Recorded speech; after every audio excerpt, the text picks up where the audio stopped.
Ma guardi, il piano per il Sud c'è già, non mi risulta che comunque ci sia una visione ostracista nei confronti del Sud. Non stiamo parlando di un paese di serie A e di serie B, non parliamo della secessione dei ricchi, ma parliamo dell'applicazione della Costituzione. Cartolina da Susegana firmata Luca Zaia, destinazione Roma, perché l'autonomia è incardinata, come ha annunciato il ministro Erika Stefani dopo il summit con Conte, la roadmap tracciata, ma Luigi Di Maio si è subito affrettato a puntualizzare. All'Italia tutto serve tranne un ulteriore divario tra nord e sud. Il punto qui è politico e lo evidenzio senza mezzi termini. A questo paese serve un grande piano per il sud.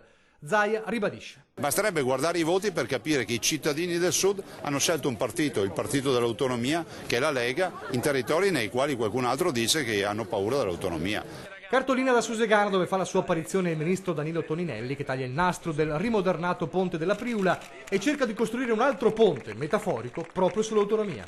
Quello sull'autonomia è un tavolo importante, va fatta, stiamo lavorando intensamente attraverso tutti i ministeri con le rispettive competenze per farla bene. Sottolineo bene perché io mi ricordo delle altre riforme che io ricordo sempre quella del titolo quinto, ha fatto dei disastri, ha creato centri di spesa, siamo in un altro ambito, ma gli effetti sono molto importanti. Insomma, il mantra del Movimento 5 Stelle non cambia, andare adagio per fare bene, ma il tempo stringe da troppo tempo, mentre una fetta di costituzionalisti e amministratori del Sud resta sul piede di guerra. Vadano dove vogliono, cioè nel senso che quando abbiamo presentato la legge referendaria ci hanno detto che era fuori di testa. La verità è che poi la Corte Costituzionale ha dato ragione a noi. Ricordo solo che uno dei giudici in Corte, quando si discuteva la partita dell'autonomia, uno dei giudici, non so se ha partecipato al collegio giudicante o no, ma comunque era giudice in corte, era il presidente Mattarella. Toninelli in versione ecumenica, intanto replica anche a chi ha visto i 5 Stelle come i nemici della TAV e annuncia lunedì tavolo tecnico su Pedemontana e anche alta velocità. Non è mai stata bloccata semplicemente perché